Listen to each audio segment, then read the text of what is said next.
vedare tinokuchingamidzai zvekare kune chimwe chirongwa pano paZim Facebook Secrets and Confessions. Tadzoka zvekare nemamwe mamessages. Regedzai tibva tapinda mumamessages edu atadzoka takakubatirai. Message yedu yekutanga yakamira sekudai so: hanzi makadi zvinyu mukoma, ndinokumbirawo kuti munge muchindiposterawo nyaya yangu makaviga chitupa changu. So inini mukoma, I am a married man, ndakatochata mukoma, saka pane umwe mukadzi uyo wandava kufambidzana naye, iyewo she is a married woman, takatongosanganawo muchechi. It is a very long story, but iye akabva azongoti one day kwandiri akabva andiudza kuti iye ainge achitotadza kunamata nekuda kwangu. Ndikabva ndamubvunza kuti kowai muri kutadza kunamata nekuda kwangu, akabva ati tichazotaura. Ndokubva tazochinjana madetails paya, saka akabva anditi please musasevha manhamba angu nezita rangu, zviri nani kuti munge muchisevha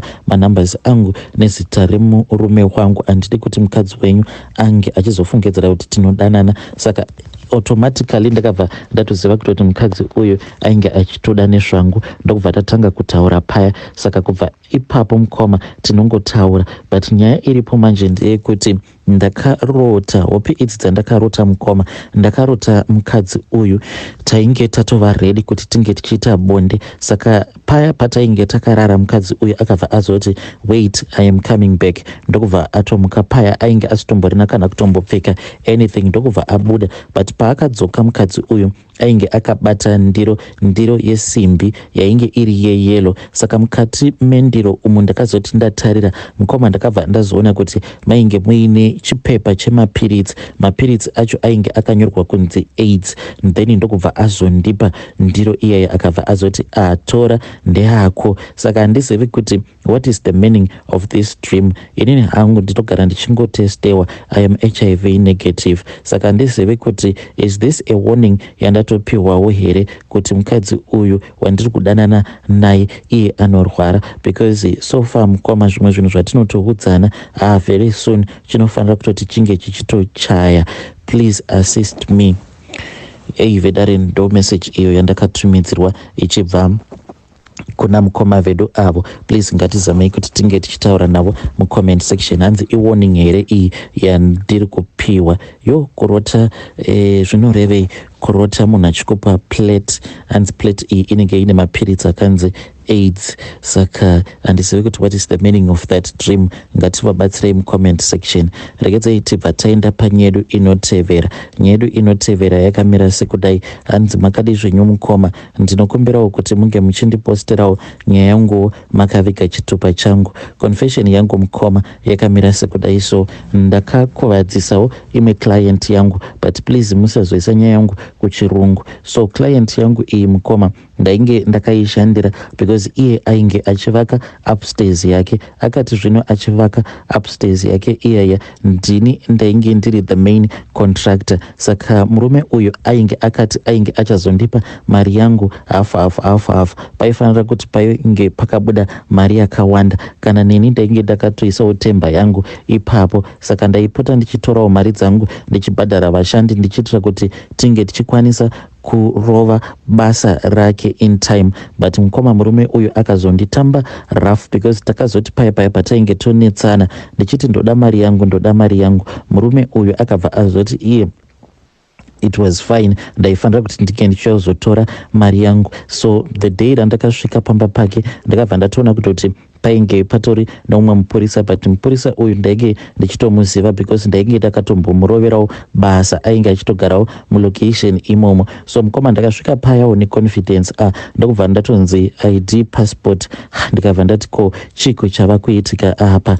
Then paya ndakabva ndazonzi passport yako iripi. Ndikabva ndati varume passport handina, chandiri kungoda imari yangu. Saka ndakabva ndatonzi handiti unoziva kuti you are illegally here in this country, tava kutosungwa. Ndokubva ndatosungwa paya mukoma, ndokubva ndatoendeswa kuLindela. Ndakagara mukoma for a very long time. Zvakandirwadza kuti saka munhu uyu mushure mekunge andishandisa, because at that time mari dzandainge ndaburitsa ndichibhadhara vanhu, it was close to 30 something thousand mari dzandainge ndaburitsa ndichibhadhara vashandi. Ndakarwadziwa ndichiona kuti basa rake murume uyu rainge ratofamba, yet ainge asarudza kuti ange achindiitira utsinye hwakadaro. Saka akabva azohaya zvekare umwe muZimbabwean kuti ange achizongopedzisa zvimwe zvainge zvasara, but I think kuti naiyewo akazongotambwa same style. Ndakagarako kuLindela Mukoma ende mhepo ndokubva dzazosimuka. Ndakagara muLindela for more than a year ndokubva ndachizodhipotewa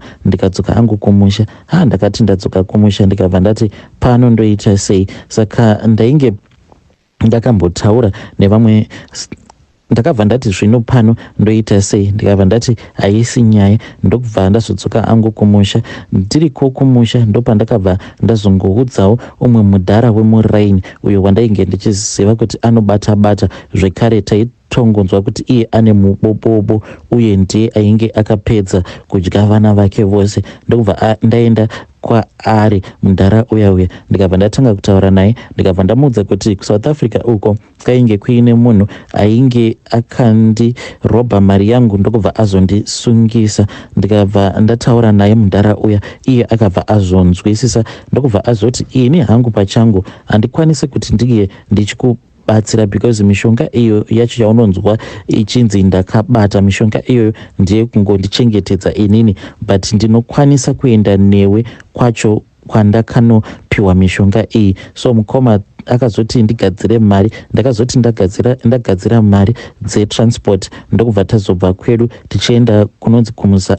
Saka takabva tazoenda kumuzarabani, takati tasvika ikweyo ndokubva tasvika kun'anga yacho iyoyo ndokubva tazobatsirwa paya. Saka inini ndakabva ndazonzi ndaifanira kuti ndinge ndichienda mugomo, ndokubva ndaenda mugomo, but ndakaperekedzwa nevazukuru ven'anga iyaya. Takati tasvika mugomo muya ndokubva ndanzi ndaifanira kuti ndinge ndichinongedzera gudo because mainge mutori nemakudo. Ndokubva ndanzi ndirambe ndakangonongedzera gudo riya, but ndakanongedzera gudo kudaro muzukuru wen'anga iyaya iye ainge akandibaya kumusana netsvimbo. Mukomana ashi ndakati ndakaramba ndakangonongedzera gudo riya, then gudo riya rakabva ratanga kutaura. Ndakatomboda kutiza mushure mekunge ratanga kutaura neni, but vakabva vandiudza kuti ndaifanira kuti ndige ndichisimbisa hana yangu semurume.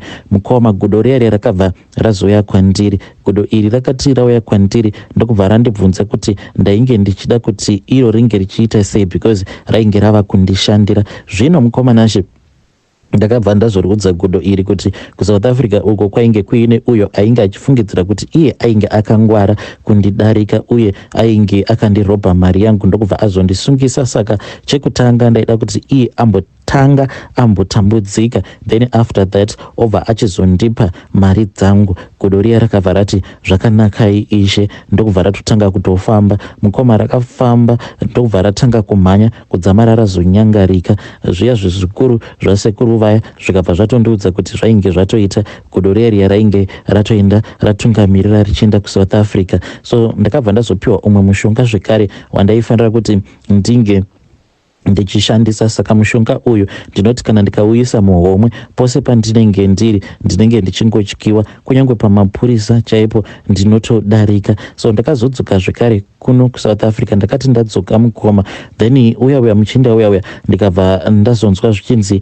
ainge ava kungoita sekunge munhu anopenga kudzamara achizofa. Mukoma murume uyu akangofa when he had an accident, ndokubva afirapo pasport, but zvichitaurwa izvo zvinonzi hanzi aipota achiti aiona gudo. Muchinda uyu he was working in the government. So mukoma hama dzake manje dzakabva dzachizondidana because iye ainge akataura kuti kana mukaona ndafa muri kufanira kuti munge muchidana Courage, not his real name, then mobva mazomukumbira ruregerero, mobva mazotora motikari iyi momubvunza kuti anoda motikari here kana kuti anoda kuti imi mutange matengesa motikari, then ndobva mazomupa mari yake. Saka ndakabva ndaona kuti motikari iyi yainge iri bo because yainge iri Ford Ranger. Ndikabva ndati ndipei henyu motikari, so ndakati ndatora motikari iyeye ndokubva ndatotanga kutoishandisa. Saka ndiyo confession yangu iyi mukoma.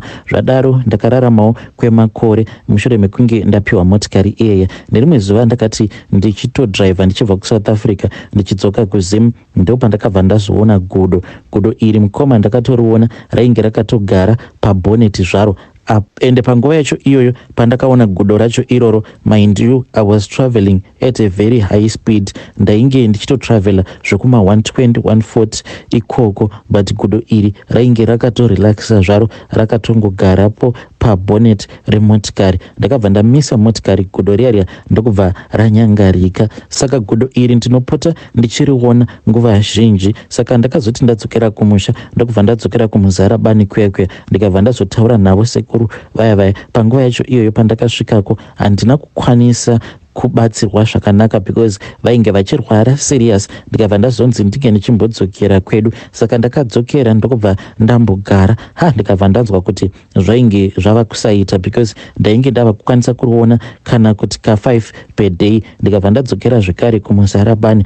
Ndichisvika kwekwe ndikatosvika ndichitonzwa kutoti sekuru vainge vashaika. Saka n'anga iyaya yakafa isati yakwanisa kundizorodzera mhepo iyi. Zvaka mhepo iyi pari zvino mukoma inopota ichigara pane umwe mwana wangu. Saka mwana uyu mukoma ndakabva ndazoenda naye kuchipatara, but mudzimai wangu haatozvizivi. Saka takati tasvika kuchipatara zvikabva zvanzi mwana wangu uyu ane chirwere cheche chepfari chekupota achidonha, but sandizvoba mukoma mwana wangu uyu iye anotopota achitogarwa nemhepo iyoyo. Mhepo yacho yainge yakambogara pagudo riya. Zvino handizivi kuti ndinokwanisa kubatsirikana here. Vana vacho vakazosara vachiita zvokun'anga ndakatongoona kutoti matsotsi because ndakati ndaenda ikoko. Umwe wacho akabva azochiva motikari yandiri kufamba nayo pari zvino, ndokubva ati mundara motikari yenyu iyi makaitenga mari. Ndikabva ndati motikari iyi handina kuitenga cash because ndakaitora through the bank.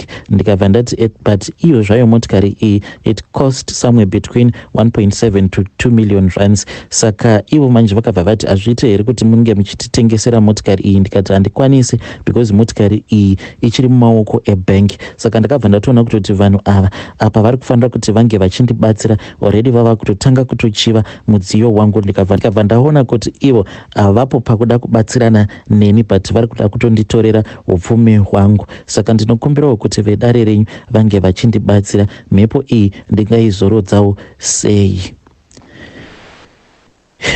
Vedare, ndo message iyo yandakatumidzirwa ichibva kuna mukoma vedu.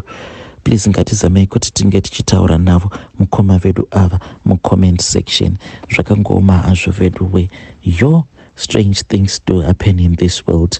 Regedzai tibva taenda panyedu inotevera. Nyedu inotevera yakamira sekudai. Hanzi makadi zvenyu mukoma, ndinokumbirawo kuti munge muchindipostirawo nyaya yanguwo makaviga chitupa changu. Inini ndoda kukuudzaiwo izvo zvandakaita kuti ndinge ndichizosvikawo pakuroorwa nemurume wangu. Murume wangu ane mari mukoma. Ndakasangana naye apo pandainge ndichiri kuchikoro ndiri kuUZ.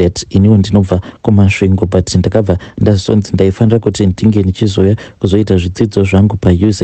Ndo pandakabva ndazosangana nembinga iyi. So ndichisangana nayo mukoma ndainge ndisitomborinawo tarisiro kuti angatodawo inini because zuva racho ratakasangana naye I was with one of my friends uyo ainge achitonzi she was like the most beautiful amongst all the students at that time vainge vachidzidza paUZ. Saka even the chemistry that was there between them ndakatongoona kutoti these people they were meant for each other. Akabva azotanga kuva very friendly with me, kudzamara achizondisvitsa shoko akabva ati ainge achida inini because ainge akafarira unhu hwangu. Ndokubva ndamubvuma, but friend yangu manje paakazozviziva takabva tazonetsana. kuparara kwakaita friendship hwedu. So ndakazoti ndadzoka kumba, then ndopandakabva ndazoti ndichitaura nagogo. Ivo gogo vainge vachiita like munhu anoprofita. So ende pamba pedu most of the times paitouya varapwa vanenge vachitoda kutorapiwa. Saka gogo vakabva vazondiudza kuti ndikuona kuti kuHarare uko une munhu wako wauri kudanana naye, munhu uyu ane mari, saka ndikuda kukugadzira, wazvinzwa here muzukuru wangu, kuitira kuti munhu uyu asazongorara newe mahara obva atokuramba. Ndikabva ndati ini gogo handimboiti zvinhu zvakadaro. Vakabva vatondiudza kuti ndinozviziva kuti makatotanga kutorara mose. Zvino zvadaro manje gogo mukoma vakabva vazoti ivo vainge vachida kundigadzirira munamato, but munamato wacho wainge wakaoma, hama dzangu, because gogo vakazoti one day vakabva vati vainge vachida kuti ndinge ndichivaperekedza. Ndokubva tabva pamba tichienda kudondo. Kondati tava mudondo muya, gogo ndokubva vatanga kuzvibatsira. Vakabva vandipa chipepa bag, vakabva vati ndaifanira kuti ndinge ndichinhongerera tsvina iyaya yavainge vaita. Mukoma ndakanhongerera tsvina iya, tikabva tazodzokera kumba. Ndokubva vandiitira minamato. Vakabva vati tsvina iyi ndaifanira kuti ndinge ndichizodzoka nayo kuHarare. Ndikabva ndaita sekudaro. Vakabva vazondiudza kuti pose paanenge achiuya uko kwandainge ndichigara, paya pakumubikira ndaifanira kuti ndinge ndichizotora tsvina iyaya, then ndobva ndazomubikira. Ndozvandakaita mukoma. Murume uyu ndakangoti ndamubikira chikafu chandainge ndakazanganisa netsvina yagogo. Ndokubva ndatoona kutoti munhu uyu ainge ava kutotaura zvainge zviine musoro. Ndokubva atoti ainge achida kutondiroora. So murume uyu ndakabva ndazoenda naye kumusha for introductions, then ivo gogo vakabva vazomunokora tsoka. Handizivi kuti ivhu racho vakazorishandisa kuitei. Zvekare vakabva vazondigezesa neumwe mushonga uyo wavakati ndo wainge uchazoita kuti hama dzose dzemurume wangu dzinge dzichizoteerera inini kudarika murume wangu. Saka ndizvowo izvozvo zvatakaita inini nagogo at that time pandakatanga kudanana nembinga iyoyo. Vedare ndo message iyo yandakatumidzirwa ichibva kuna vahanzvadzi vedu. Please ngatizamei kuti tinge tichitaura navo mucomment section. Zvakangooma hazvo vedu we. Regedzai tibva taenda panyedu inotevera.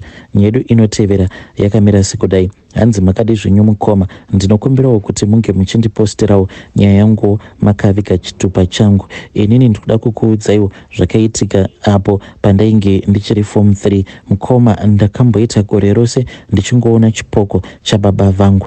At that time ndainge ndichigara kumba kwabankuru. Saka ivo baba vangu mafiro acho avakaita ainge asitomborina kana tsarukano. So ndakabva ndazotorwa nabankuru, but ndinorangarira kuti nerimwe zuva bankuru ava vakabva ngoti tipinda motikari. Ndokubva vazodriva motikari yavo tichidzokera kumusha. Ndakati ndanokora ivhu riya, vakabva vati ndaifanira kuti ndirambe ndakangotarisana neguva rababa. Vakabva vati ngatichifambei. So ndainge ndichingofamba nenhendeshure. Ndakafamba saizvozvo for almost 10 meters. Vakabva vati chifuratira hako rinda rababa vako. So mangwana acho mukoma ndakati ndasara ndiri ndega pamba. Ndopandakangonzwa sound kukitchen. Pandakaenda kwekwe ndikabva ndatoona kuti vainge vari baba vangu vainge vatori busy vachitodya. Ivo havana kana kumbogara vatarisana neni. Vakatoita sekunge vainge vasingatombozvizivi kuti ndainge ndavaona. Saka baba vangu ndaingovaona dzimwe nguva vachitoita mabasa epamba, dzimwe chiita sekunge vainge vava kutoshanda sagarden boy. Saka ivo vainge vasingadi kuti ndinge ndichienda kuchurch. Ndakabva ndazotanga kuenda kuchurch in secret. Ndikabva ndazoudzwa kuti ivo bankuru vainge vakarombera pana baba vangu. Ndikabva ndaitirwa minamato. Ndikapiwa mimwe minamato yandakanzi ndaifanira kuti ndinge ndichizorara ndakaisa mupilo mangu. Ndokuzotoregedzawo kuona kwandakaita chipoko chababa vangu, but chakambonditambudza chipoko chababa vangu kwegore rose ndichingovaona baba. Vedare ndo message iyo yandakatumidzirwa ichibva kuna mukoma vedu avo. Please ngatizamei kuti tinge tichitaura navo mucomment section. Zvakangooma hazvo vedu we. Strange things do happen in this world zveshuwa.